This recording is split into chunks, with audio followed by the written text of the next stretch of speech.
La Cuaresma de 2021 ya está llegando a su tramo final. Y con ella apenas nos quedan 2 podcasts con este para conocer nuestra cofradía. Esta semana seguimos conociendo la Cofradía de Cristo de la Agonía de la mano de esas personas que desde que eran niños han visto cómo nuestra hermandad crecía y cómo llegábamos hasta la actualidad. La semana pasada hablábamos con Antonio Lucas Carrasco y esta semana vamos a hablar también con una persona que, digamos, ha sido pieza capital en el desarrollo y el andar de los pasos de Cristo de la Agonía. Esta semana le damos voz a Paco Vázquez, o como es conocido popularmente como Paco el psicólogo. Desde que era un crío ha, digamos, dirigido nuestros pasos en las procesiones de Semana Santa. Él nos dice en la entrevista cómo cuando tenía 13-14 años ya con su padre se ponía al frente del trono y cómo hasta hace algunos años pues hizo esa inmensa labor que él nos describe que es más psicológica que de tener un don. Es mucha psicología la que en esta entrevista hoy vamos a escuchar. Pero les invito a que escuchen tranquilamente cada una de las palabras que nuestro entrevistado de hoy nos regala. Os dejo con Paco Vázquez, Paco el psicólogo. Bueno, hemos estado hablando cuando hemos llegado aquí a la Cochera de los Santos de por qué Cochera de los Santos, porque realmente esto es una casa museo. Y tú me comentabas que tú crees que tiene un porqué. ¿Por qué crees que se llama Cochera de los Santos, Paco? Pues hombre, estaba pensándolo esta mañana, ¿no? Digo, fíjate que todavía seguimos, y los que somos mayores, diciéndole Cochera de los Santos, cuando esto nunca fue una cochera, ni lo que aquí se guarda son coches, ¿no? ¿Qué sentido tiene la cochera? Bueno, pues nos tendríamos que remontar a aquellos años anteriores a los 70, cuando nuestros tronos e incluso imágenes se guardaban en antiguas cocheras, ¿no? Desde las cuales se hacían luego los traslados a la iglesia para que pudieran procesionar en Semana Santa. Habría que contrastar eso, pero tienes toda la razón. Que se me ha ocurrido, ¿no? Que decir, bueno, pues puede ser que por ahí venga la denominación de cochera, ¿no? ¿Y dónde está? En la cochera, ¿no?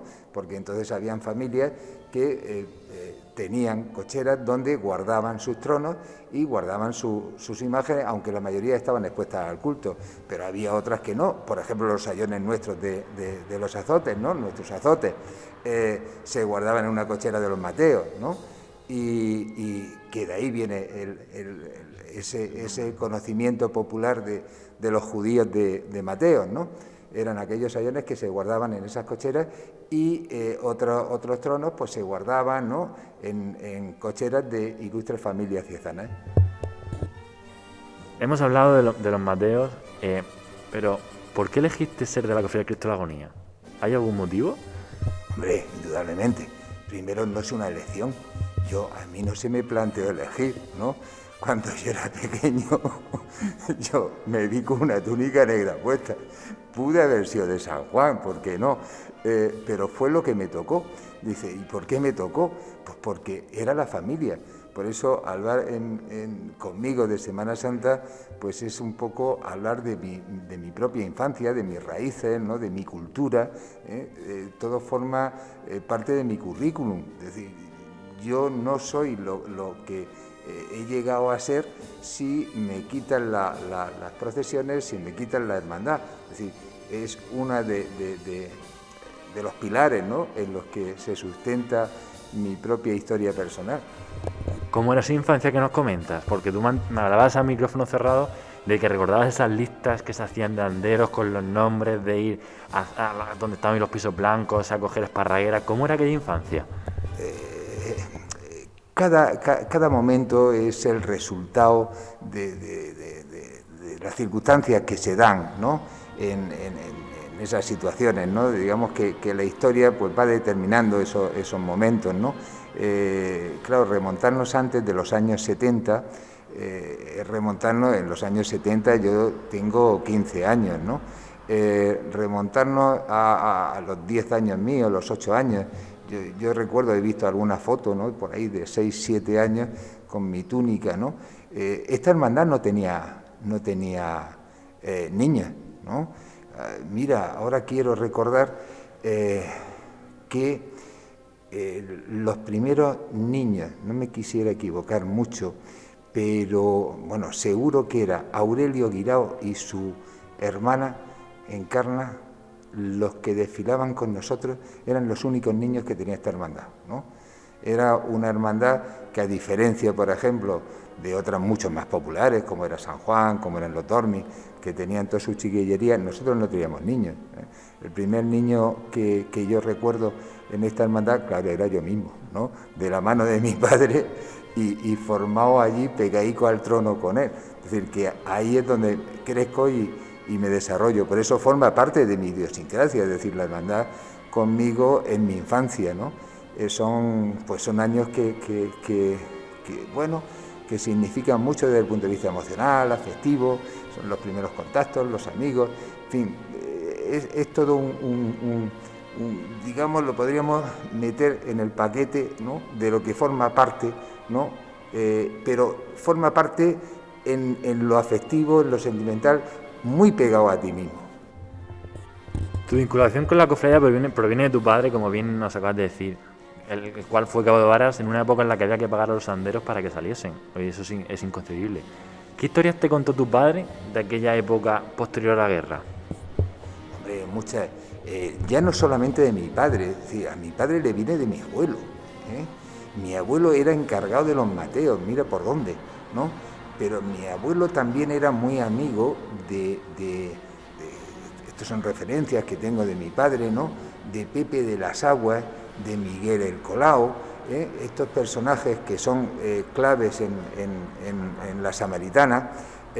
La Samaritana también forma parte en mi familia, porque mi abuelo tuvo que ver algo con ellos y de hecho hasta hace poco tiempo, ya vive todavía y es mayor, un cabo de la Samaritana era mi tío Paco y mi padre se alternaba, Paco de Tomás, ¿no? Es el apodo cariñoso a mi familia, los Paco Tomás, porque a mi padre decían Paco Tomás, pero él era Tomás, hijo de Paco de Tomás, ¿no?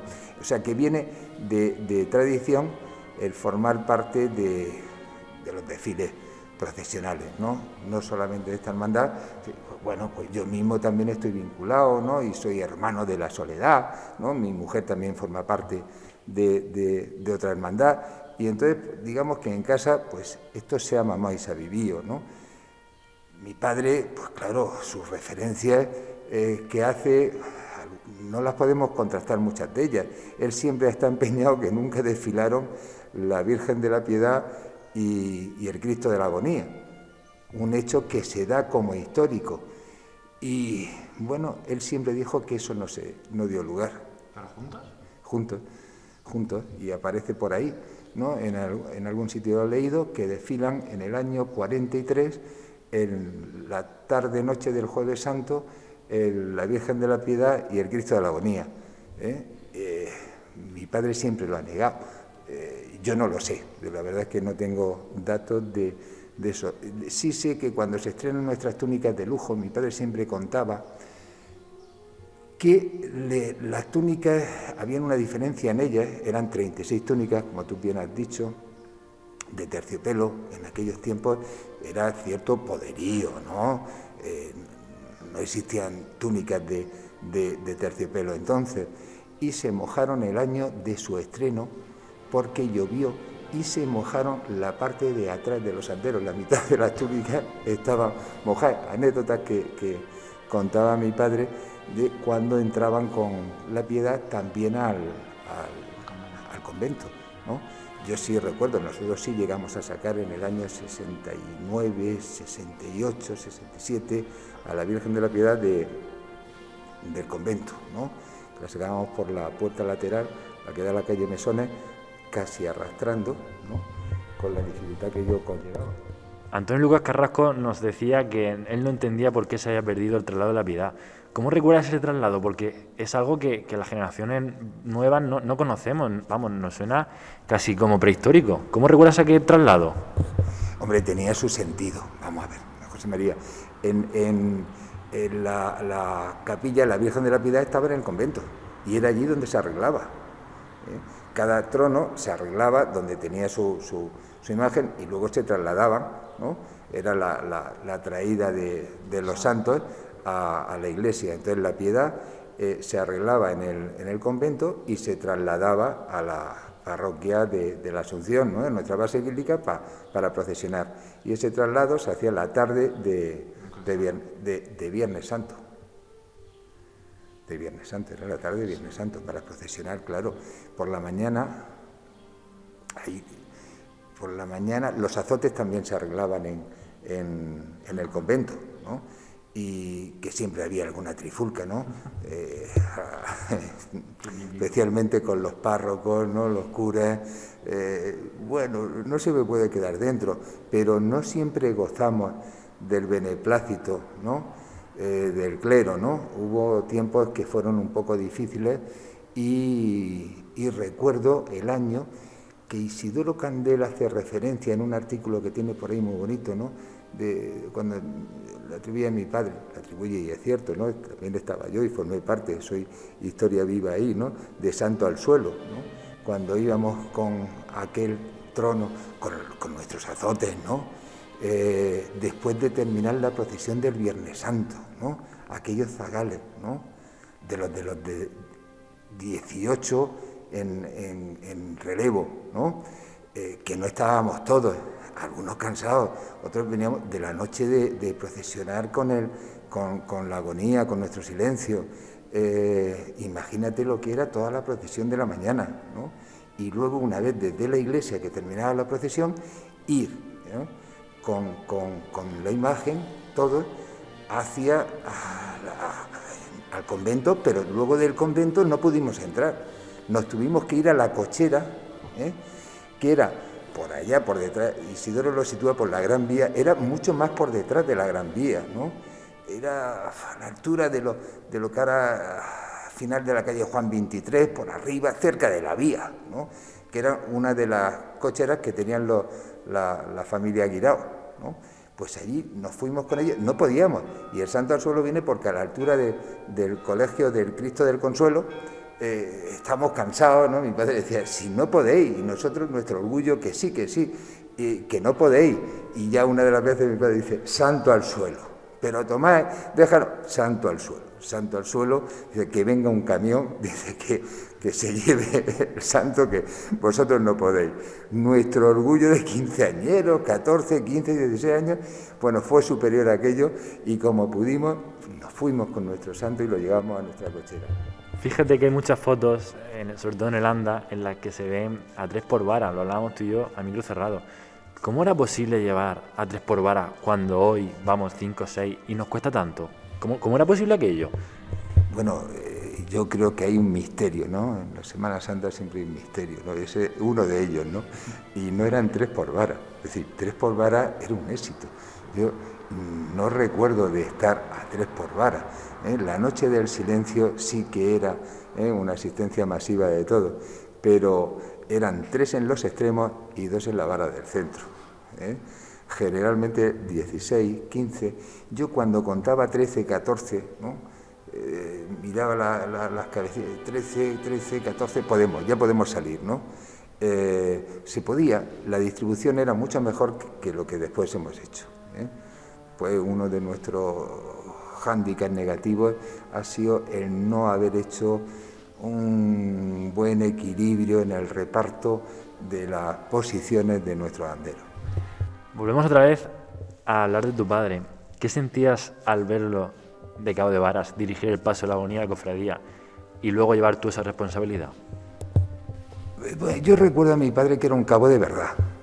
Después los demás cabos hemos sido, bueno, yo creo que no nos parecemos en absoluto, ¿no? Me recuerda un dicho, ¿no?, de los rectores ahora de universidad, ¿no? Es decir, cuando don Miguel de Unamuno era rector, dice, es que ser un rector de verdad, lo que hay ahora son otras cosas, ¿no? Pues hablar de mi padre como cabo, no porque en este caso sea, ¿no?, porque pertenecen a otro momento, eso eran los cabos de verdad, ¿no? Era seriedad, era responsabilidad, y bueno, y había una autoridad que emanaba, ¿no?, de ellos mismos, ¿no? Es decir, nadie discutía, se aceptaba lo que decía el cabo y nada más. Era el cabo, etimológicamente viene de caputa, ¿no?, cabeza. De alguna forma era el que ordenaba, ¿no? Pero mi padre no necesitaba ser autoritario, ¿no? Es decir, sabía, ¿no?, o sabíamos lo que teníamos que hacer cada uno. Eso a mí me costó mucho trabajo entenderlo. Fíjate que yo, siendo profesional del humano, me tocó batallar precisamente con el grupo humano, y eso no era tarea nada fácil, ¿no?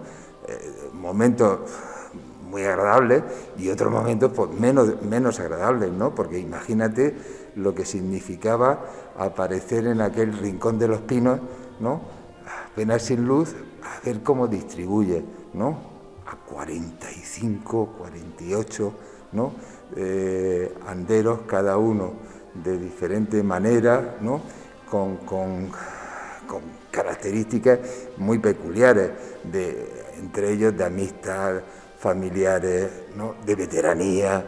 Bueno, y manejar todo aquello no era una tarea muy fácil, ¿no? Dice, ¿cómo lo podía conseguir yo? No, yo no lo conseguía. Eso también pertenece a los grandes misterios que tiene nuestra Semana Santa. ¿Hay diferencias entre dirigir el paso de un trono antiguo, como el de la Agonía, con descansillos portátiles, y un recorrido, digamos, muy sui generis, en comparación con otros pasos y otras carreras? Hombre, claro. Qué tiempo aquellos de los descansillos, ¿no? ¿Tú no lo has conocido? No, claro. El descansillo, es que me viene a la cabeza un amigo íntimo, además cofrade importante, ha sido pregonero en la Semana Santa, nuestro amigo Manuel Rodríguez, Rodri, ¿no? Rodri se incorporó en el grupo de amigos un poco tarde, ¿no? Y como castigo, se le dio el descansillo. Y él siempre ha desfilado hasta el final con el descansillo. El descansillo tenía su arte, no era fácil utilizarlo. Y imagínate en grupos de jóvenes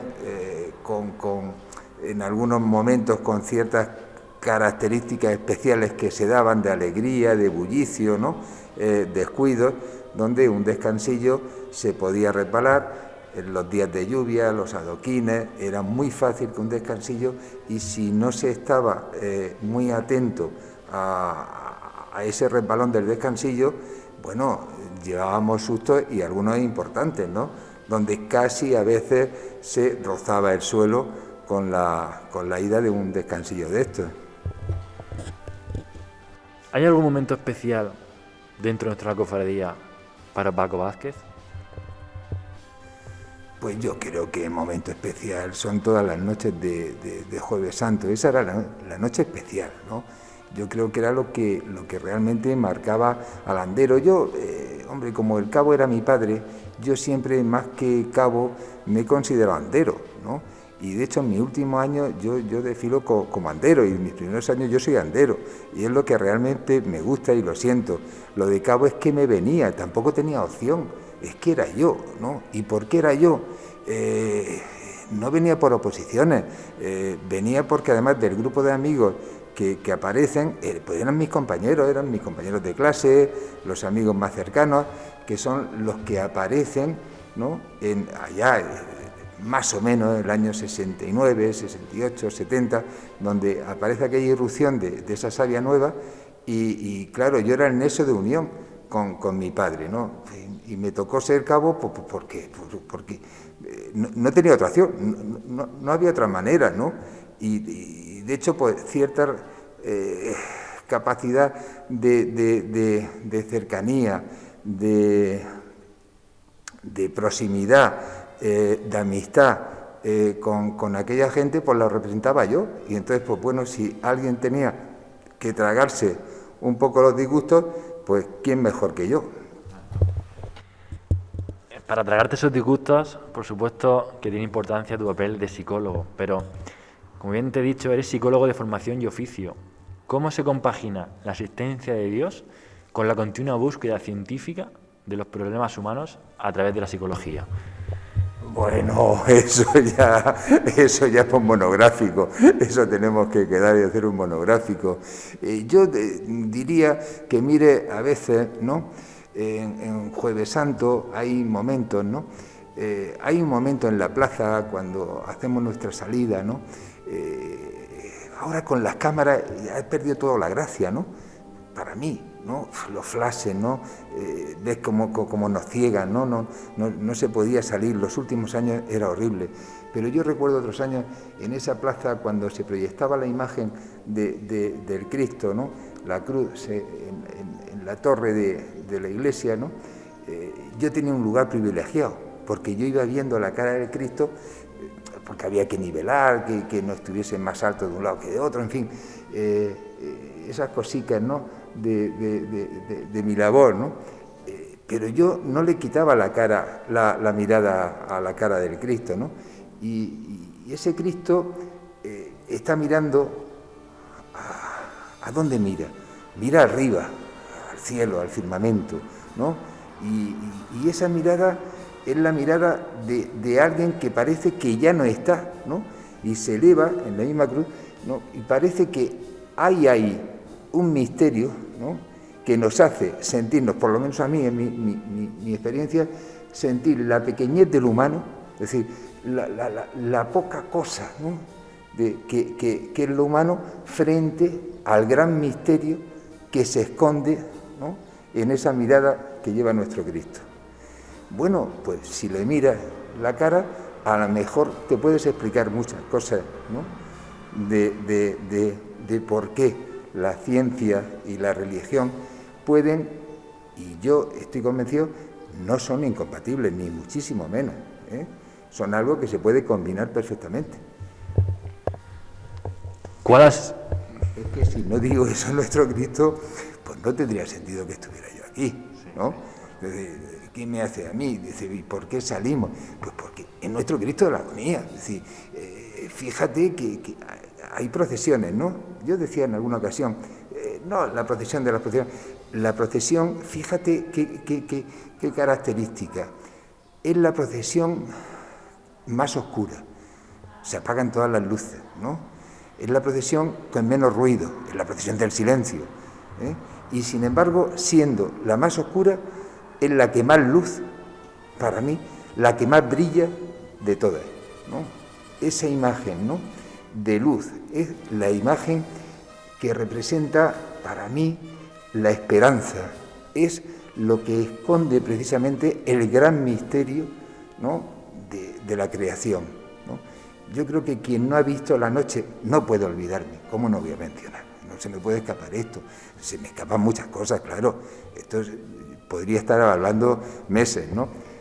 De don Antonio Muñoz Catalán, ese conciliario, ¿no? Ese buen cura, ¿no? Para mí, buen hombre. No me llevaba yo especialmente por mi puesto muy bien con el clero, ¿no? Siempre teníamos dificultades, yo tenía que soportar, ¿no?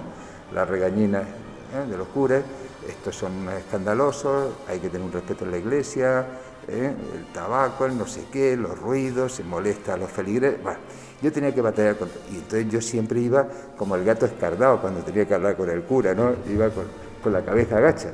Y bueno, era característico también que no nos funcionaron muchas veces algunos elementos, el timbre que teníamos, bueno.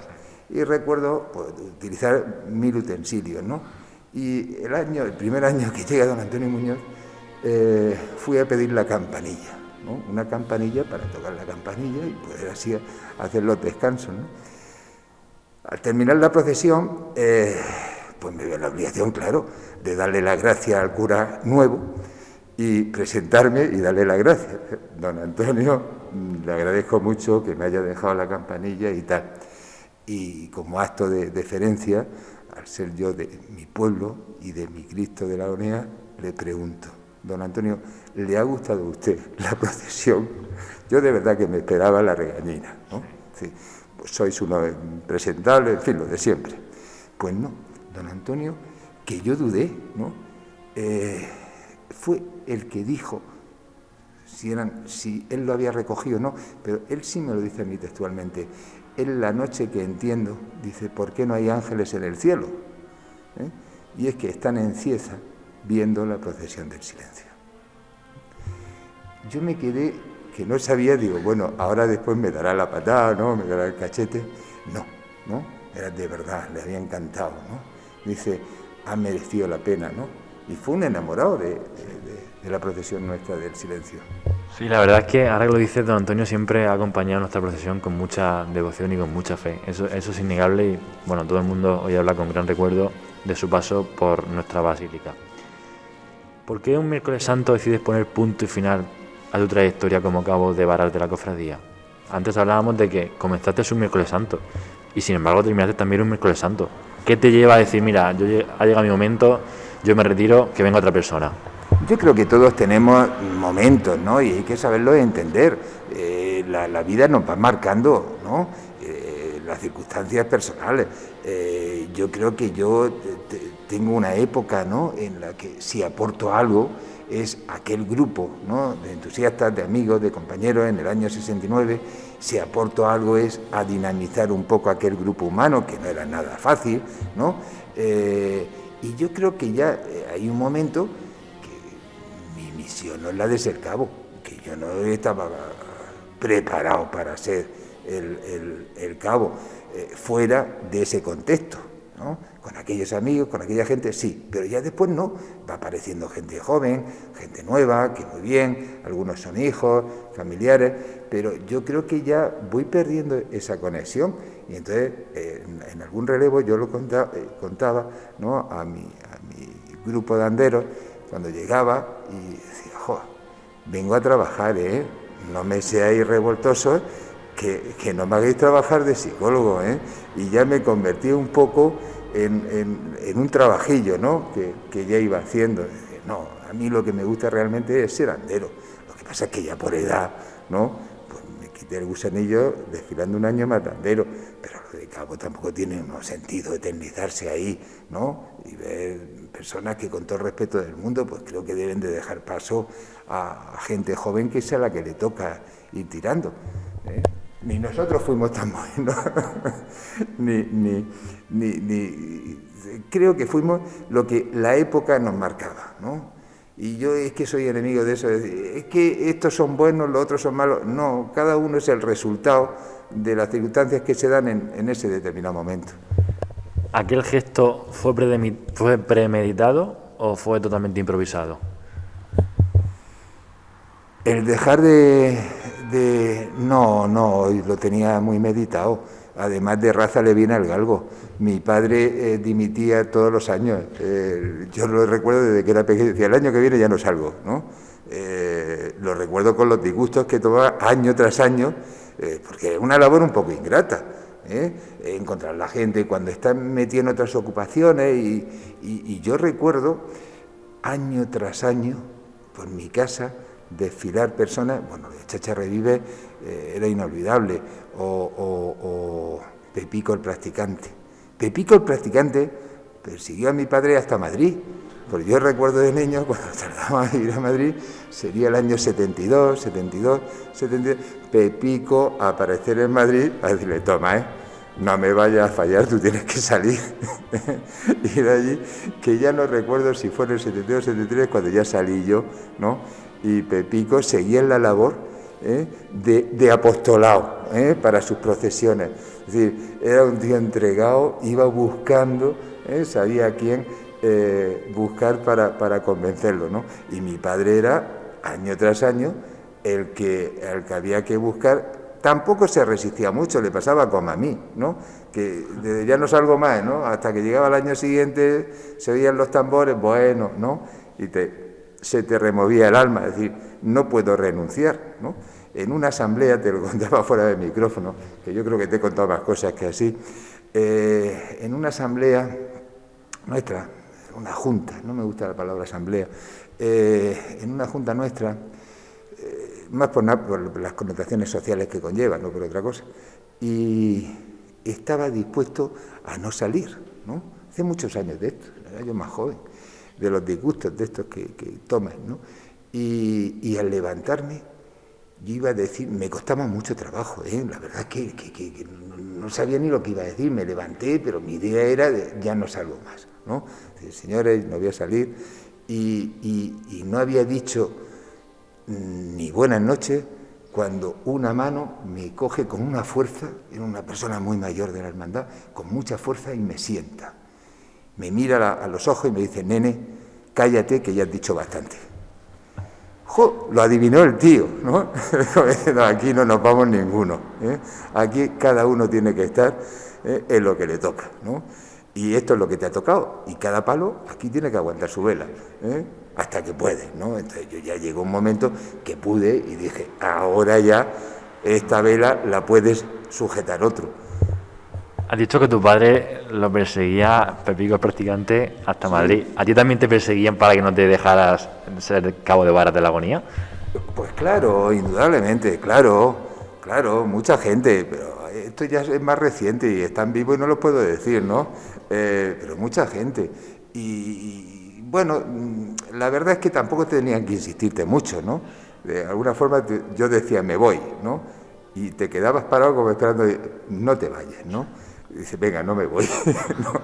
De alguna forma esto yo creo que forma parte de la idiosincrasia también de todos los profesionistas que han tenido que llevar algo de responsabilidad, ¿no? Porque es una responsabilidad que muchas veces, joder, ¿no? ¿Qué necesidad de estos disgustos, ¿no? Porque a veces es muy difícil combinar y satisfacer todos los intereses, no se puede satisfacer todos los intereses, es imposible, ¿no? Imagínate que todo el mundo pues quiere ir en un determinado sitio, que el veterano, es que yo siempre, toda mi vida he ido en esta vara, es que cómo voy a poner a mi hijo que vaya en otro sitio, cómo yo me voy a poner en el otro lado, ¿no? Entonces los criterios, dices tú, bueno, eso explica por qué ahora con 40 y tantos puede pesar tantísimo la Virgen de la Piedad. Es decir, bueno, es verdad que hay unas baterías que llevan un peso, pero no significa tanto, ¿no? Es decir, bueno, antes con un refuerzo, ¿no?, de 4 personas, bueno, veíamos los cielos abiertos, ¿no? Si nosotros fuimos capaces de ir a aquella fábrica después de todas las procesiones, ¿no?, aquellos zagales, no más de 13 o 14, pues imagínate lo que haríamos ahora con 40 y tantos, bien distribuidos. Pues nos íbamos en procesión a Madrid y no pasaba nada. ¿Cómo se vive ahora en la retaguardia después de toda una vida dirigiendo los pasos de la agonía? Es un sabor un poco agridulce, yo lo he vivido ya, y lo he vivido con algún compañero también que ha formado parte de la hermandad, y hemos estado viendo el desfile desde fuera, no sé, siempre hemos participado, aunque nosotros, un grupo de amiguetes, yo entre ellos siempre me ha gustado ver la procesión de Viernes Santo, porque nuestro relevo, como dejábamos en la esquina de la villa la Virgen prácticamente y desfilábamos en los terceros, ¿no?, nos daba tiempo prácticamente a ver toda la procesión de Viernes Santo.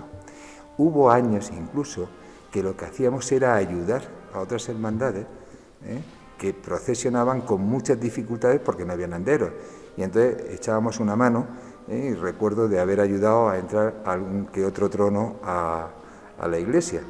Pero lo que sí recuerdo con especial cariño es estar viendo la procesión, disfrutar de la procesión, porque como íbamos dentro del desfile no era fácil, y ahora desde fuera pues lo ves con un espíritu agridulce, ¿no? Verte que tú debes de estar ahí, no fuera, ¿no? Es una sensación ambivalente de acercamiento y al tiempo de alejamiento, y entender que ahora puedes disfrutar desde otra perspectiva, ¿no? Y es lo que yo, si Dios quiere, y podemos, es ver toda la procesión como Dios manda, y como corresponde, sentaico, ¿no? muchos, mira, tengo que tener palabras, ahora me estoy acordando de gente que aparecía por las esquinas y me miraba y yo me encontraba y veía esas miradas de antiguos hermanos, de antiguos anderos que yo conocía de la época de mi padre, que iban a vernos y aparecían por la esquina y algunos me decían, Paquico, es que he venido a ver a los azotes nada más, ¿no? Pero es que iba de esquina en esquina por donde nosotros íbamos pasando, ¿no? Y otro, como no iba yo a ver a mi Virgen de la Piedad, ¿no? Y por supuesto el silencio, ¿no?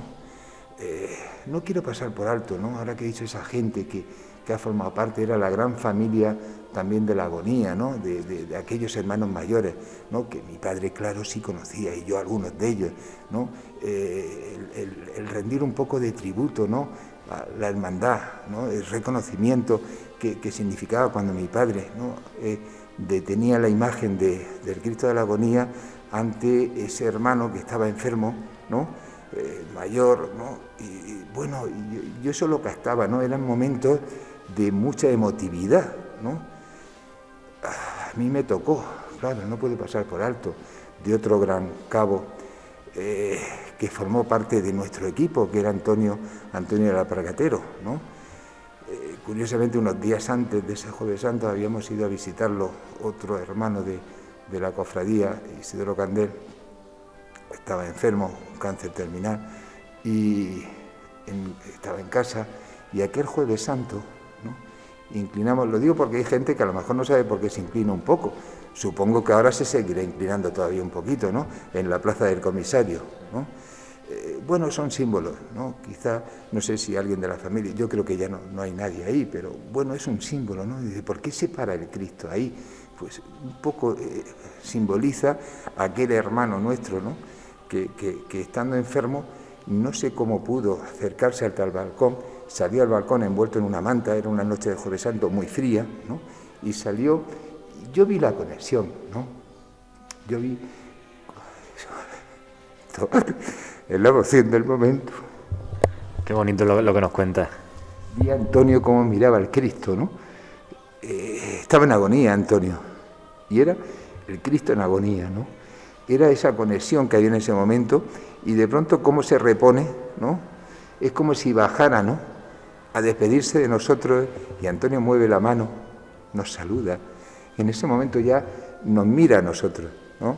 Éramos sus amigos, los que estábamos allí con él, ¿no? Y baja de donde seguramente el Cristo estaba en comunicación. Muy bonito aquello. Por eso se para el Cristo un poco como símbolo, ¿no?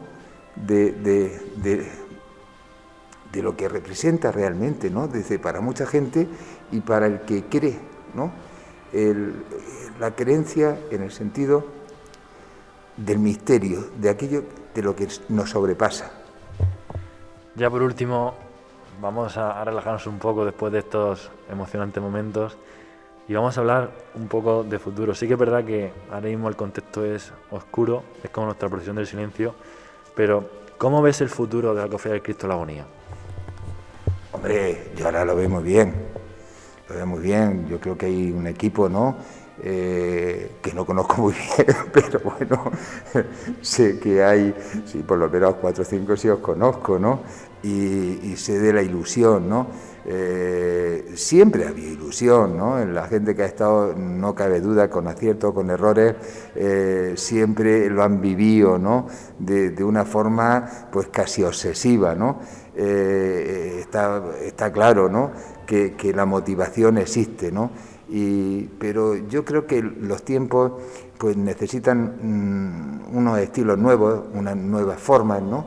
de relacionarse, y eso es lo que creo que vais a representar vosotros, ¿eh? Es un nuevo estilo, son nuevas formas, y creo que es lo que los tiempos de ahora pues necesitan en la hermandad, ¿eh? No era fácil, hacerme a mí emocionarme, ¿eh? Y esto sí lo consigue el Cristo de la Agonía. Muy pocas cosas lo consiguen, pero cuando se trata de poner en valor, ¿no? Un poco, ¿no? Anda que no digo el no este veces, ¿no? Lo espiritual, ¿no? La grandeza que tiene el ser humano, ¿no? El ser humano, si no tiene esa construcción espiritual, aquello que está por encima, pues pierde, ¿no? lo que nos hace realmente, ¿no?, el que se nos pueda tildar de humano, ¿no? Es decir, nosotros somos capaces de construir espiritualidad. Luego cada uno ya la canaliza como quiere o como puede, ¿no?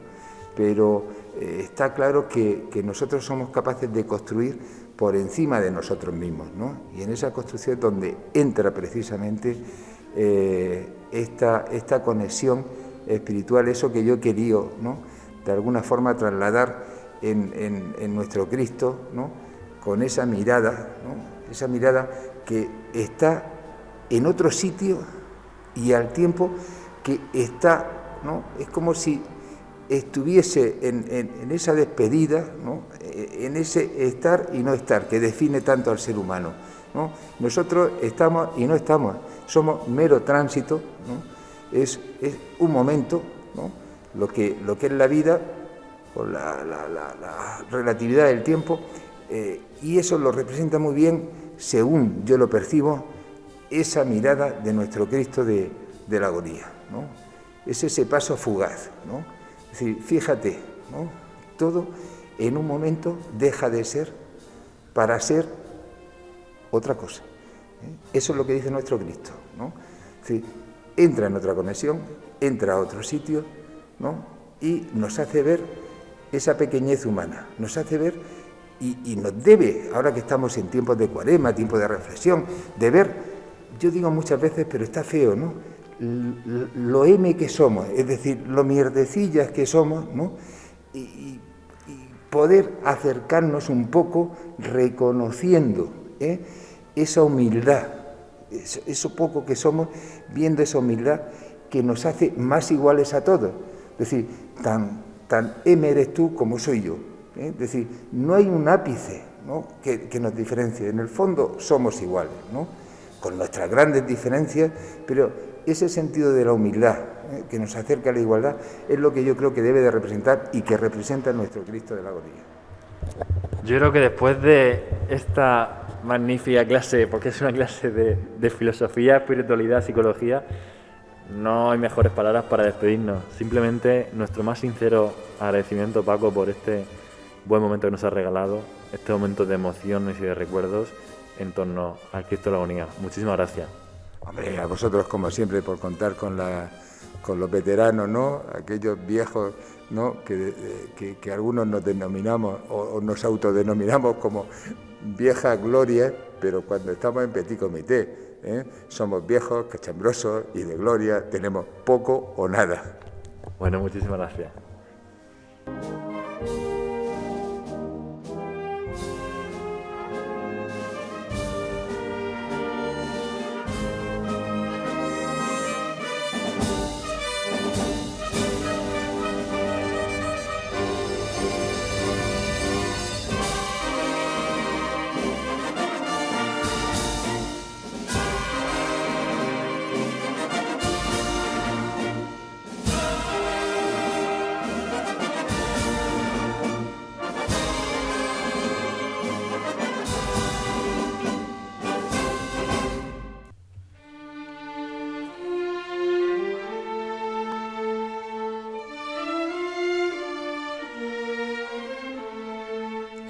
Con motivo del 75 aniversario fundacional de la cofradía, se editó una publicación en 2005, como bien he comentado, con motivo de esa efeméride.